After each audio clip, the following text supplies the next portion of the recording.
Thank you all for coming. This is good. My name is Liza. My name is Liza Bernard. I'm co-owner of this bookstore. And just a little few housekeeping announcements. I'm going to ask you to turn off cell phones and other distracting devices. And if we need to get out of here quickly for whatever reason, the cameras are going to move, and there is a door there, and there's a door. The big wooden door is actually an exit. I wanted to mention, because we have a lot of people here interested in poetry, that we have lots of poetry coming up. Just briefly, they're all Wednesdays. On the 22nd of April, Deming Holleran and Laura Foley will be reading at the bookstore. On the 13th of May, Diane Whitney and Alice Fogle will be reading.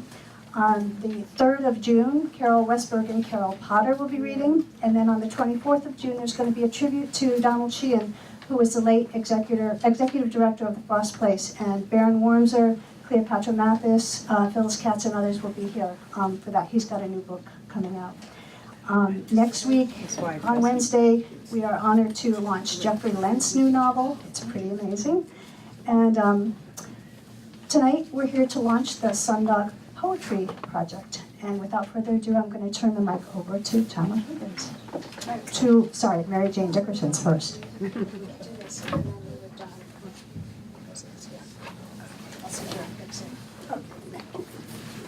Thank you so much for coming, all of you. Can you hear me? No. Cannot. Okay. Here, you can hear me now. Yes. Again, thank you so much for coming, for joining us at the Norwich Bookstore for the first installment of Poets and Their Craft Lecture Series, presented by Sundog Poetry Center. This series grew out of a desire to have a dialogue with poets about the many aspects of poetry that we so often don't have the opportunity to discuss in a public forum. In addition to hearing poetry at readings, and with all the readings that you have coming up, we wanted to hear how poets went about crafting their creations and what topics excited them in their work. There are many people we must thank for helping us to create this series. We'd like to thank the many bookstore owners and managers around the state, including Penny McConnell, Liza Bernard, Megan Oliver of Norwich Bookstore. We thank the Vermont Humanities Council, Burlington City Arts, and Ben and Jerry's Foundation for their generous support. Angelica Contis of Mount Mansfield Community Access TV, who organized the Vermont Access television stations to record the events. Emily Potts and CATV, who is here filming this evening. Joe Marone and Keith Swan from Vermont PBS, who are also here this evening. Celia Vine Marketing in Jeffersonville, who created our great poster for the event. You have a miniature of it in your seat. And they're doing a great job in marketing and this series. Rudy Doth of Waterville, who allowed us to use his original song on our public service announcement. And of course, all of the poets who have agreed to share their time and expertise with us. We thank you too for coming this evening and supporting poetry as an important part to our cultural lives. I taught for 40 years at UVM, and you'd think I might be used to a microphone, but I rarely ever had to use one. Sorry about that. And I don't think I said that I am Mary Jane Dickerson. I don't even think I said that. Anyway, Tamara Higgins.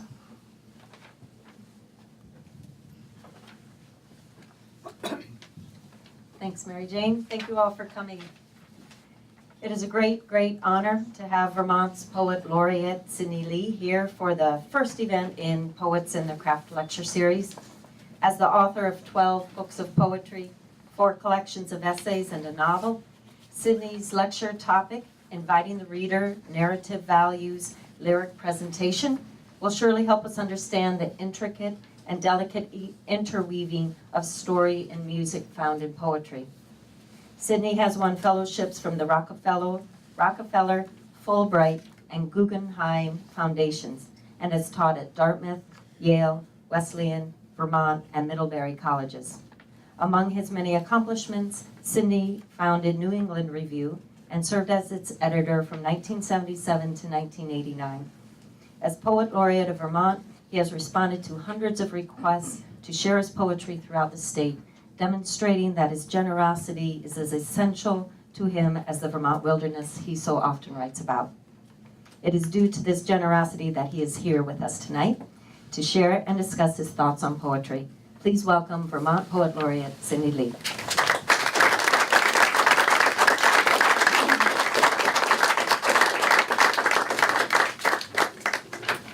Thank you, Tamara. Thank you, Mary Jane. I must say how impressed I am by Sundog. I visited it a couple of years ago, a little outfit up in Jeffersonville, which is well north of the Volvo line. And from that has blossomed a lot of enterprise, and I'm very impressed, and I'm grateful to have a chance to speak to you tonight. Tamara put a little understandable pressure on me to come up with a topic as soon as I agreed to do this. And it happened that I read a poem in a famous magazine which prompted it. It was, inviting the reader is something that I find essential, but I see more and more poems in high places now that seem to have no trespassing signs. I have no idea what they're about. And I read one such, on which more in a moment.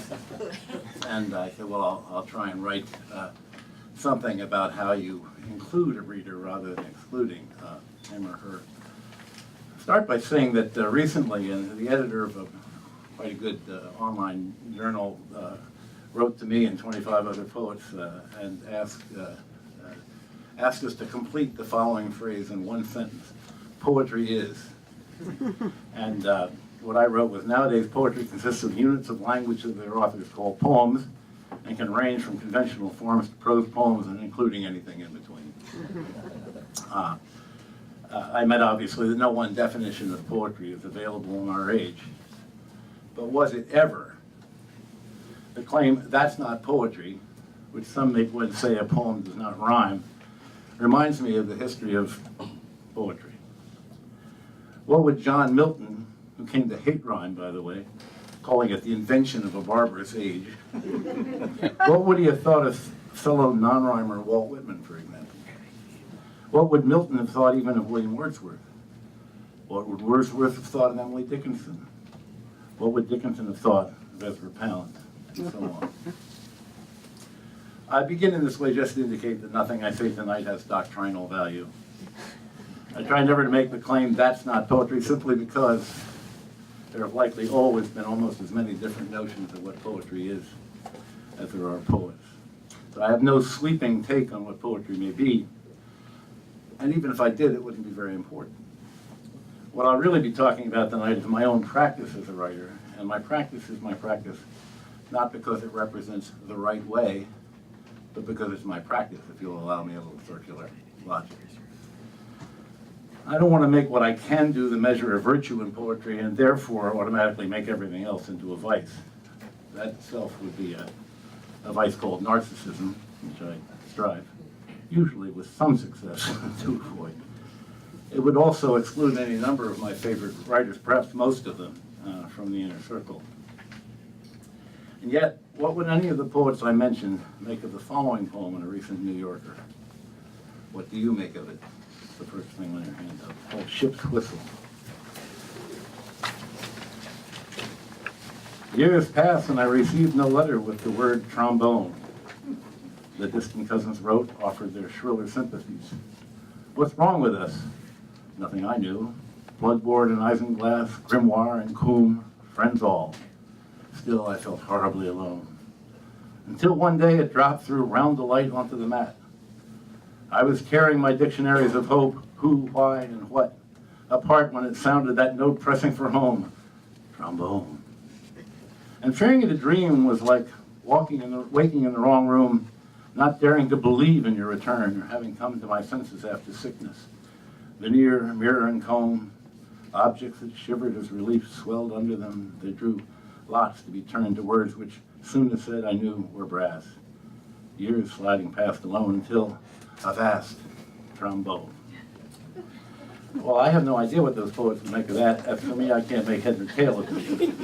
And behind this poem, I suspect, lies some theory or aesthetic to which I am not privy, and to which I don't particularly find myself drawn to be free. In fact, I wonder if the writer himself can have been moved to write this.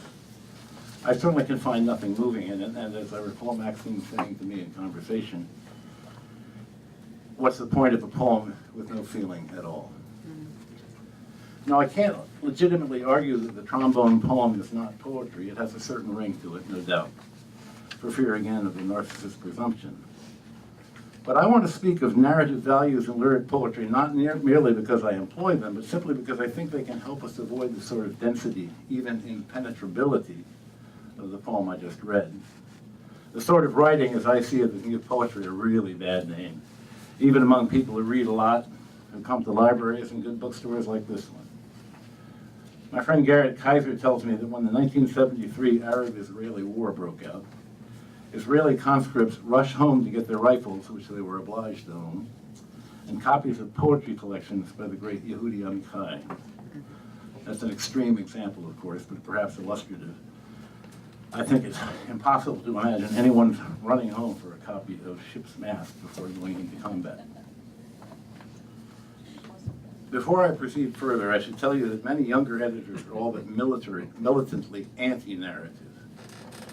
At 72 then, I'm doubtless quaint and becoming more so in ways that I don't even recognize, but that those younger people will.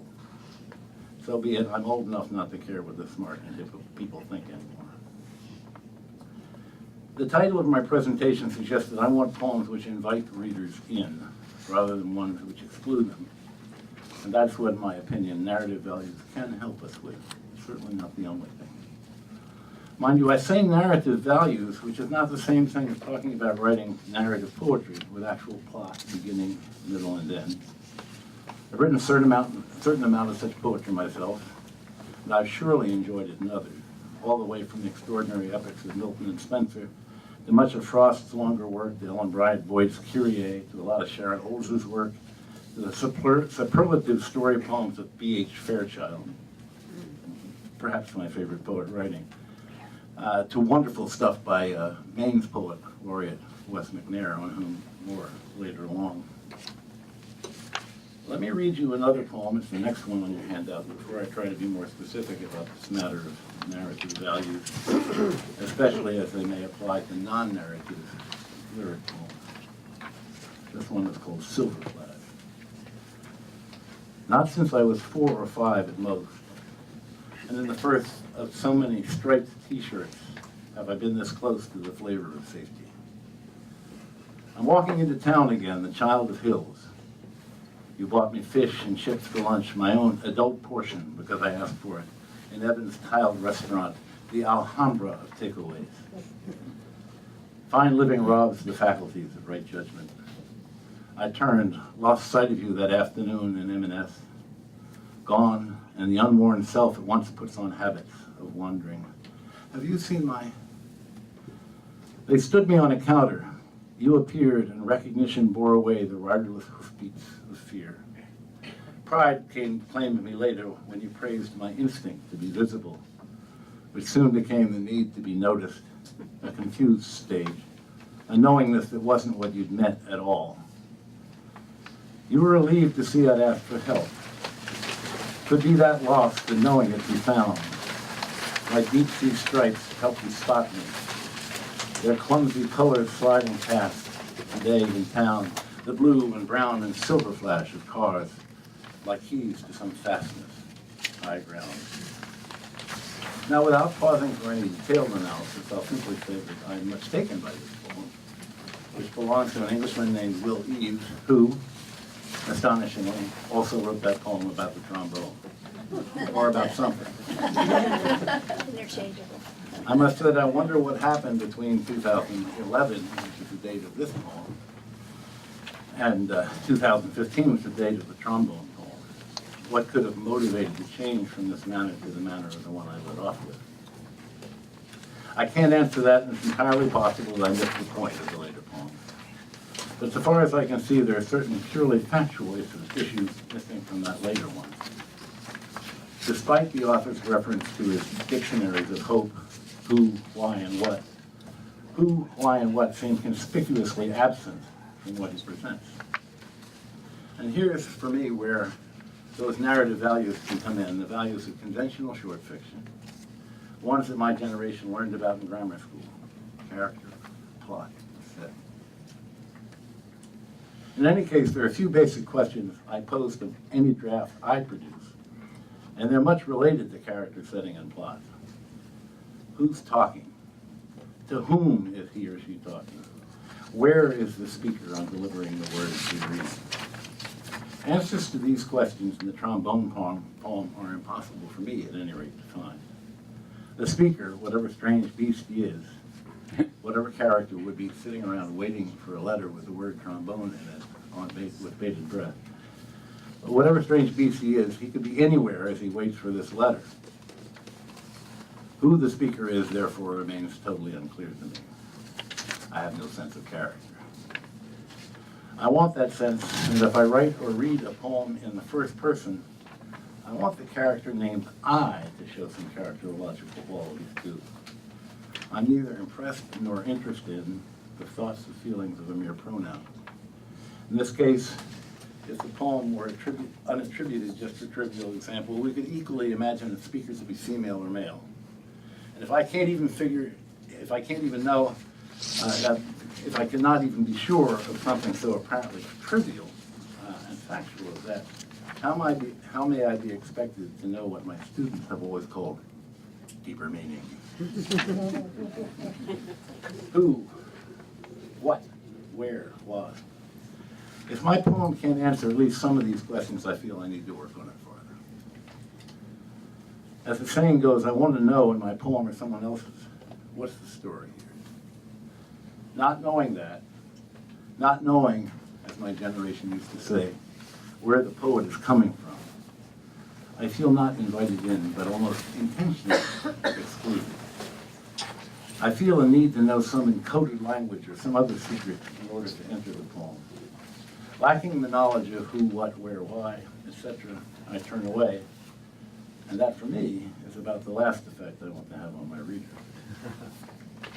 Again, as a writer, and in fact as a reader as well, I ask those questions in the unit of language before me. Who's talking to whom, where, and why? Who is a character or characters? Where do they find themselves? I don't need a plotted story per se, but I want those seemingly factual issues to be as clear as possible. It may be objected that as writers, we will be dumbing down our poems if we supply such factual matter. Scarcely. Poetry, by its very nature, is engaged with complex feelings and thoughts. But there's a vast difference between complexity and mere complication. In my view, it's the distinction between the poem about the child getting lost in Marks and Spencer's and the poem about waiting for the word trombone. It is also the difference, to my taste, between Robert Frost, one of the most complex minds in our literary history, and Ezra Pound, one of the most complicated. If as poets we present complex material, we're already challenging our readers to pay very close attention. There's no speed reading of poetry, no scanning for story. Why would we want to expand that challenge to include what I've called simple facts? Who, what, where, why? Again, the presentation of such facts is what I call the invitation to the reader. To use the famous example, that reader may say, this is tough stuff to sort out, but at least this much I can know. 2 roads diverged in a yellow wood, and sorry I could not travel both. and be one traveler long I stood, and looked down one as far as I could to where it bent in the undergrowth. We have a starting point for the famous instance I use here. A sort of door has been held open to us as we move into the poem, though even if it's reduced to a mere pep talk for self-reliance too often, is in fact profoundly ambiguous and finally even mysterious, perhaps like all good lyric. No, the inclusion of narrative values does not dumb poetry down. In fact, the introduction of such values is often very subtle, even oblique, rather than in your face or simplistic. Consider this poem by the late James Wright, one of my favorites, by his hand. Autumn begins in Martins Ferry, Ohio. In the Shreve High football stadium, I think of Polacks nursing long beards in Pilkeyville, and grave faces of Neros in the blast furnace at Benwood, and the ruptured night watchman of Wheeling Steel, dreaming of heroes. All the proud fathers are ashamed to go home.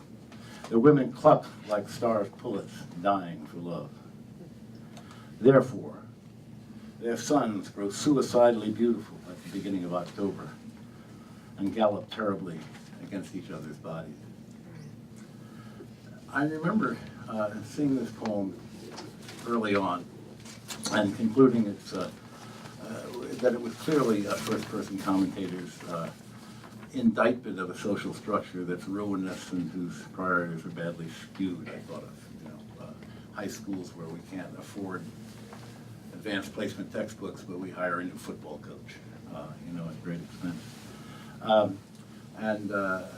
I think that element is in this poem, but not so fast. Because if we go back to those basic narrative questions, who's talking to whom, where, and why, we discover in the very first line of the poem that the speaker is in the Shreve High football stadium. So he is somehow implicated in the very spectacle that he talks about. He sets it up to sound like a syllogistic poem. The one the one word in the poem that has its own line is therefore. Okay. So here's this sterile and dehumanizing and brutal social context where even the night watchman is a ruptured night watchman. And therefore, their sons grow suicidal? No. Do they grow beautiful? No. They grow suicidally beautiful. So he's at once participating in this event with all the ambiguity that good lyric always has associated with it. He's making a judgment of one kind at the same time that his mind is making a judgment of the other kind. And it's by scrutinizing those narrative values that we get into, I don't like to use my students' old term of deeper meanings, but the deeper implications of the poem become more obvious. And that phrase, suicidally beautiful, is one of the poetic triumphs, I think, of the 20th century lyric. Here's another example by the wonderful former poet laureate of Delaware, Fleet Brown, with whom I co-authored a book on becoming a poet. It's obviously a sad story and one familiar to any of us who have said goodbye to a strong-willed parent, one who stirs in us both affection and resentment. What I should have said. Crossing back on the Mississippi Bridge, its harps lilting away, small islands, whispering shades of gray, and the trees, banks, frozen river, all textures of hoarfrost. What I should have said to my father was sure, call me Cordelia, old fart. Facts. Stick to facts, you taught me. There is no God. What I know of you is ancient and hard, lacking this recent sentimentality. Stone in the road, stone in the throat. Back when all should have been possible, but wasn't. Oh, how we suffer. How we all suffered with it. A lifetime of watching you build a boat to sail away in. Shall I now be the one to watch over you as you navigate the ash, shivering thing? I didn't say the most important thing, did I? Suspended this pageant of anguish. When I was 12, I flew into a rage, stomped out to the yard. You typed the letter, folded it into a paper airplane, and flew it out to me. I only remember it said you didn't understand me at all. but you love me. Did it say that? Was love part of it? I mostly remember the distance, the trembling anger that nothing would bridge between us, that I would love and hate you forever, equal portions, taking care not to love so much I'd never escape. It's an unpublished, very recent poem. We've been giving each other assignments. I think it's a knockout, and I told her so. That is, to repeat myself, complex stuff, but to quote the poem, much of what Brown does here is stick to the fact. The point of view, the circumstances, even the physical ones are clear, though its subject cannot be reduced to one meaning or message. One of my favorite quotations from Robert Frost is, if you're looking for a message, call Western Union. Here's another poem that greatly moved me. This one is by Wesley McNair, the poet laureate of Maine, to whom I alluded earlier. It's called For My Wife. How are we to know, leaving your two kids behind in New Hampshire for our honeymoon at 21, that it was a trick of cheap hotels in New York City to draw customers like us inside by displaying a fancy lobby? Arriving in our fourth-floor room, we found a bed, a scarred bureau, and a bathroom door with a cut on one side, the exact shape of the toilet bowl that was in its way when I closed it. I opened and shut the door, admiring the fit and despairing of it. You discovered the initials of lovers carved on the bureau's top in a zigzag, breaking heart. How wrong the place was to us then, unable to see the portents of our future that seem so clear now in the naivete of the arrangements we made, the hotel's disdain for those with little money, the carving of pain and love. Yet in that room, we pulled the covers over ourselves and lay our love down. And in this way began our unwise and persistent and lucky life together. It's a hard time reading that without the children of poetry. In a review of Wes's book, The Ghost of You and Me, the late, great Philip Levine admired the poet, many skewed and irresistible characters who manage to get into odd situations for which there is only one remedy, to persevere. He strikes me as one of the great storytellers in contemporary poetry. And I think that inclination to story, perhaps especially in the physical details that the poet so candidly remembers and turns to his youth, is patent in this quirky and wonderful love poem. One gets a very clear sense, for one thing, of that character named I. You can find the same qualities in his latest and perhaps his best collection called The Lost Child, which I highly recommend to you, published by David Godine. It's a book which, a bit as with Fleda Brown in the poem I quoted a moment ago, involves saying goodbye to a valiant, beloved, and profoundly difficult parent. In McNair's case, a mother. So values of story, whether explicit or more often implicit, manage what I call inviting the reader into the poem. But I think there are other things that those values can provide a poet. First, and perhaps most essential in my view, the obligation to provide narrative content serves as a break on mere self-indulgence. Indulge me as I try and separate these recalcitrant pages. Lick your fingers. I'm on television, John. So is he. The other thing that I think he can do, which is crucial to me, whose narcissism is pronounced as the next person, it's a way to apply a break on that kind of self-indulgence in narcissism. In the late 1970s, I read an essay by the fine poet Brendan Galvin on poems he called Mumblings, in which an unidentified I, quote, tries to tell the reader how he ought to feel about the nonspecific predicament of another, often unspecified person. Yes, I thought, or else the poet addresses an unidentified second person about the cloudy difficulties of his or her relationship with that second person, or yet a third, also unidentified. I too dislike the verse that Brendan attacked, especially for its evident assumption that a poet, merely by so designating him or herself, could lay claim automatically to an interesting inner life. Because after all, a poet is ever so sensitive. Surely, I believe, an I was interesting only if he or she proved to be, which meant, among other things, that he or she must cogently reveal at least a hint of identity in the writing itself. Not that all the 70s poets mumbled in the way that Brendan had mocked. Some relied on image, whether deep or shallow, plain or surreal. Yet these writers, too, seemed often to exclude me from their work's deeper resonances. Just as I was expecting some authorial commitment, a poet would turn to notice, say, a pigeon carrying a snip of someone's necktie through a rain cloud or whatever it might be. Subject matter, so to speak, never quite came out in public. Image is crucial to poetry, of course. It is at the root, etymologically and otherwise, of imagination. Much, much good and even great poetry has relied on little else. But if you have any yen for testimony in a poem, it's important to remember that the image has no voice. I'll address that issue of testimony in a moment. For now, what I'm suggesting is that a lyric poem ought to have subject matter, and that that subject matter should extend beyond the joys and frets and desires and worries of one's solitary self. This is true even, no, in my opinion, is true, especially in first-person poems, too many of which, it seems to me, are vaguely akin to certain messages sent out on Twitter.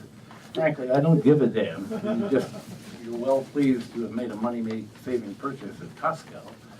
And I'm not, to stay with a technological analogy, interested in your selfie.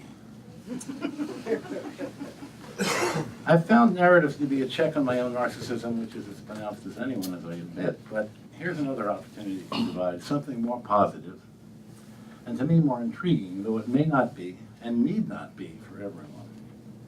It could open my poems to what I just call testimony. I could also call it rhetoric, in the classical sense, the language of persuasion, of argument, even of abstraction, which we're too often told witlessly not to engage in. Why should rhetoric, so understood, be a goal at all? I'll answer indirectly.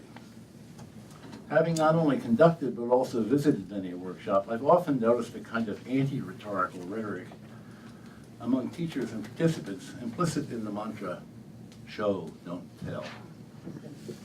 Over and over I've heard this buzz phrase, and I've usually been polite, but I've been thankful that most of our revered poets never paid any attention to it, whatever.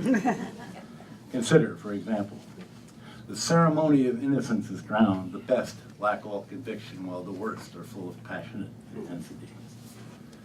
Even though Yeats himself polarized rhetoric, which came of our quarrels with others, and poetry made of quarrels with ourselves, he went ahead and composed that great sector of the Second Coming, which is rhetorical to the core. Or, for further example, getting and spending, we lay waste our powers, little we see in nature that is ours. Beauty is truth, truth beauty. That's all you know on earth and all you need to know. Publication is the auction of the mind of man. Poverty be justifying for so foul a thing. Time present and time past are both perhaps included in time future. The list could be endlessly extended, but wherever our tastes, few would think immediately to send the authors of these telling lines, Wordsworth, Keats, Dickinson, Eliot, respectively, few would think of sending them back to the workshop for the sin of too much telling. The plain fact is that to banish rhetoric, to banish telling, to banish abstraction from lyrical poetry, that would be to banish some of the most memorable lines in our poetic history.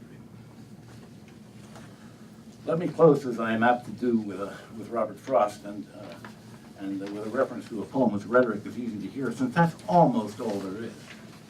Provide, and chiefly persuasion, verging even on preaching.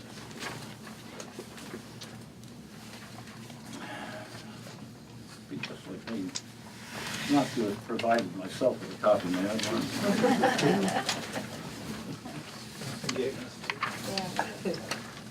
The witch that came, the withered hag, to wash the steps with pale and rag, was once the beauty Abishag. The picture pride of Hollywood. Too many fall from great and good for you to doubt the likelihood. Die early and avoid the fate, or if predestined to die late, make up your mind to die in state. Make the whole stock exchange your own.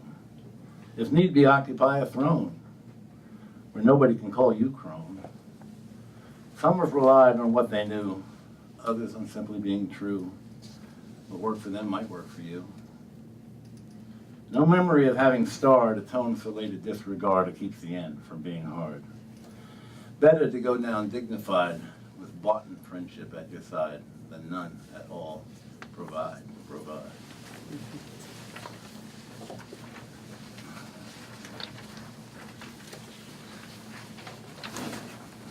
If you're counting, you'll see that this poem offers 4 short lines of showing the which the wretch, the withered hag, came to clean with veil and rag with once the beauty, Abishag, the picture pride of all beauty. And then it offers 17 lines of nothing but telling. Not a trace of image, none of metaphor, not a single so-called poetic device of any kind, whatever, except of course for rhyme. But note that these opening 4 lines, the lines that show, constitute a narrative. However minimal, famous beauty becomes crowned. Period. On the strength of this short story, the author moves straight to rhetoric, which begins as rhyme using, and though Frost doesn't purge the wryness, it really does in any poem, concludes as a realist argument. No memory of having starred, tones related disregard, it keeps the end from being hard. Better to go down dignified with boughten friendship at your side than none at all.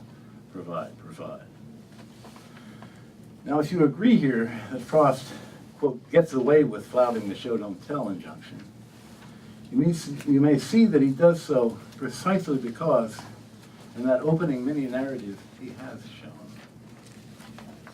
Narrative is his means to that end of rhetoric, of argument, persuasion. You may not buy the argument, but you'll hear it out because you know where that argument is coming from. It's a little bit hard to decipher the argument at all, but it is definitely one. As so often with Frost, you have to make up your own mind about what he's up to.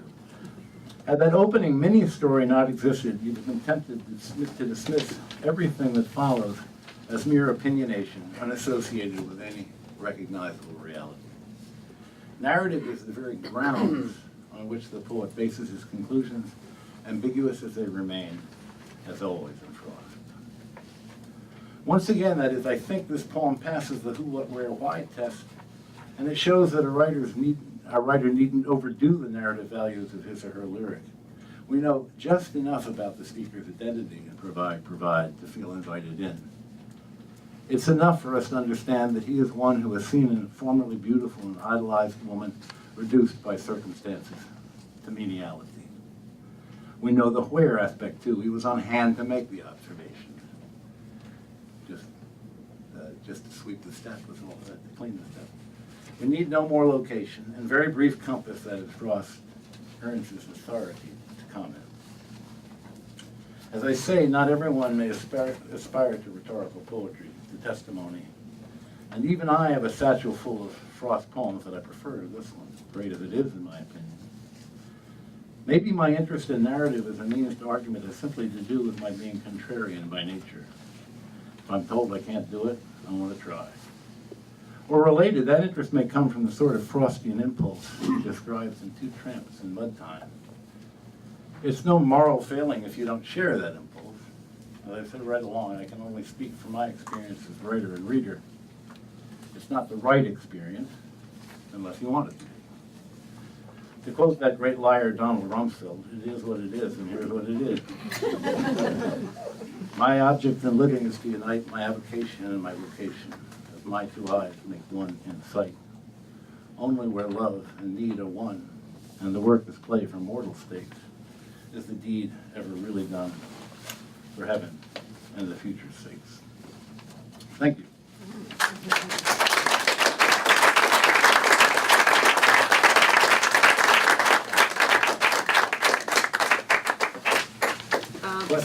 Yeah. I did mention that poets are terribly sensitive, so make them polite so I don't bleed.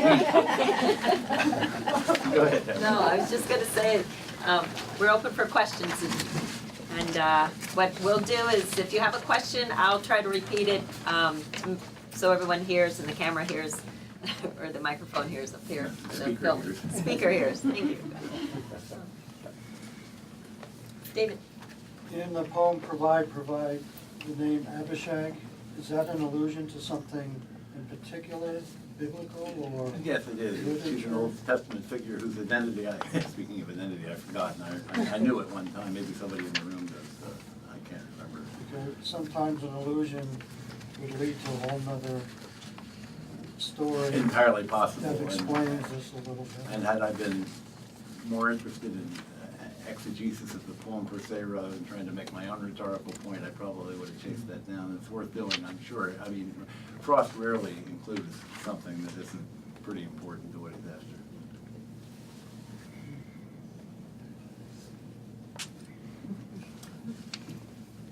Rob? So what about the wasteland compared to, say, the Wilfred Owen and the war poets? What about the wasteland? In terms of, it's, I- as I recall, Eliot talked a bit about, you know, you've got to work hard to get a poem. And I'm not gonna sort of pander to the masses kind of thing. So you have him on World War I in the wasteland, and you have Wilfred Owen, and, you know, and how do you? where Elliot did you was take more that? polite than Pound, who said the man in the street is in the street because he doesn't deserve to be let in, which is anti-inviting the reader in. And, you know, I think Elliot is a great, great poet, but and it's interesting because when I was a freshman in 1960 and I confronted the wasteland, and I was as baffled perhaps as I was by the trombone poem. It's funny, you know, contemporary students in such courses that still contain literature rather than theory, they take Eliot a lot more easily than I do. It was much harder for my generation, so it's kind of entered the atmosphere in a way. But I would say that The Wasteland and Four Quartets, the greater poem even, I think, is full of narrative. It's often fragmented narrative, and that's sort of part of the point that illustrates the disruption and disjunction that he's talking about. But you know, yes, I remember my friend John Holden, a very good critic at Kansas State University, he kept quoting in an essay that in fact I published the objections of a contemporary Harvard poet / professor to Eliot on the grounds of inaccessibility. So I'm aware I'm vulnerable to that charge, but as I say, I don't really care anymore. I do what I do, and the devil take the hindmost. Robin. I'm wondering, in the Autumn Begins in Martin's Ferry, do you think there is particular meaning in, how do you think the Shreve Eyes, and I'm thinking of the word Shreve, and I'm wondering whether that has selective meaning or whether that happens to be the high school. I think that's the name of the football stadium in Martin's Ferry, which is Wright's hometown. If it were Shrove, especially this time of year, it might be interesting. But I think that's simply the name, Robin, I'm not sure.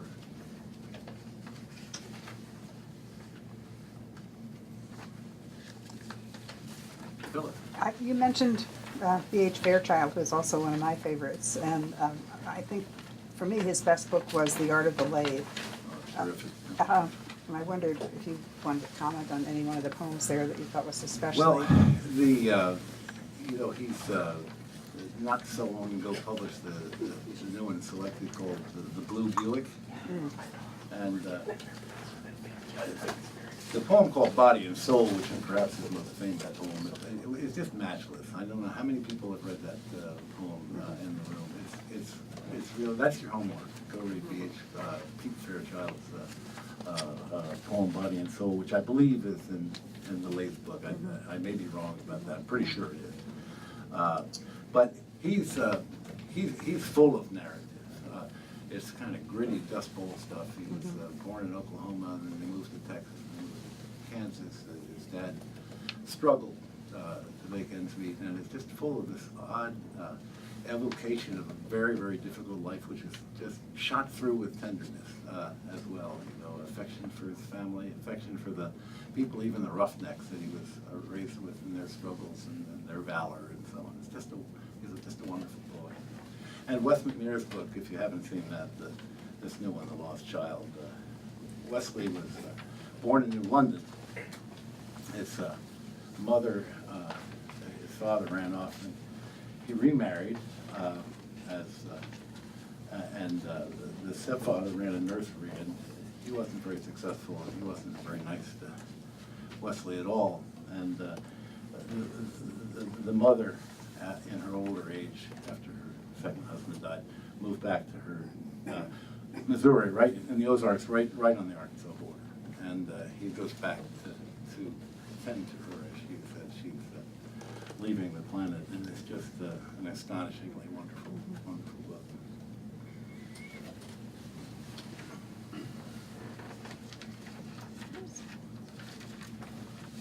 Well, there are no other questions. I think that wraps it up for this evening. Can I, if there are no further questions, can I read just a little something I came Please across? do. And I can't even remember how I did, but it's, and I don't even know who this guy is that wrote this. I found it on the internet. Who did it? And it quotes a line from Sharon Olds: "I want to live, I say. Do what you're going to do, and I'll tell about it." This man's name is Aaron Smith. Wrote, "I grew up gay in a fundamentalist Christian family. I started writing poetry to survive. A part of me twinges at that statement even now with a sort of embarrassment for sounding corny, for saying something that lacks irony or sarcasm. Perhaps in the current poetry climate where cleverness and self-conscious language play seem to be increasingly revered, I would go so far as to say that there's a new sort of closet I found myself hiding in. One where I admit that poetry really does matter to me on a very personal level, a level of survival." One of the first contemporary poems I ever read was "I Go Back to May 1937" by Sharon Olds. I remember being struck with the idea that a poem could let its writer enter the past, even witness a past which he or she wasn't part of. It's a fairly common device, I soon found, but something inside me shifted the first time I encountered it. I believe at that moment I started imagining the vast possibilities of poetic expression. If poetry could allow a person to enter the past with a choice of drastically altering history, then could poetry also predict the future? Could poetry address injustice? Could poetry be the precise language of a representation for the inexpressible body? Could the very act of telling allow a person to live? Could I, gay, closeted, and utterly miserable, find a way to live? The answer, I realized, was yes. Poetry, I discovered, had that kind of power. I now look at "I Go Back to May 1937" as an ars poetic, and I'm fascinated with the moment when Olds' narrator picks the parents up and bangs them together at the hips. In that moment, the narrator is not only participating in making her very physical body by initiating furiously a sexual act between her parents, but she's also constructing a body of poetic. The narrator in that moment refuses the role of disembodied observer and chooses instead to be an active agent in sculpting her own story. This act, followed by the announcement, "I will tell about it," links the body to language, introducing a hands-on poetry, a poetry of decision, of accountability, a poetry of both physical and artistic necessity. So why now, years later, after feeling such power from a single poem, do I feel pressure from peers to remove the narrative I from my poem? Why am I encouraged to remove the narrator's intensely personal details? Why can't I be imagined on the poem? Is the reader afraid to be gay for a little while, to be black for a little while, to be a woman for a little while? Of course, everything goes out of fashion. Trends, by definition, shift. But isn't there something inherently dismaying about disenfranchising the disenfranchised? I'm not saying that any or all poetry should be narrative, or that all gay writers should or do tell their stories in poetry. But if we're going to embrace the sonnet and praise of Villanelle, then shouldn't we also celebrate the narrative I? I'm concerned about the voice that says, take the I out. Whose voice is this really? Perhaps I resist it because it feels dangerously similar to the voice I recognized from childhood. The fundamentalist voice of fear and doubt, the voice that eradicates the body and the self, the voice of conformity that renders the individual speechless, invisible. Olds' narrator chooses the body, the story, her own life, and so do I. As a gay person, I don't believe I have the luxury of removing me from my poems. And frankly, I'm tired of worrying about being relegated to the margins of contemporary poetry, for writing about the body, for writing about emotions, or for using the narrative I. Recently, I saw a news article about a politician in Alabama who's introducing a bill to the legislature with the hopes of removing all public funding from libraries and universities that have books with gay or bisexual characters in them, or that promote homosexuality as a valid lifestyle. My first thought was, this is absurd. Just because we aren't talked about doesn't mean we don't exist. Then it occurred to me, if we aren't talked about, do we really exist?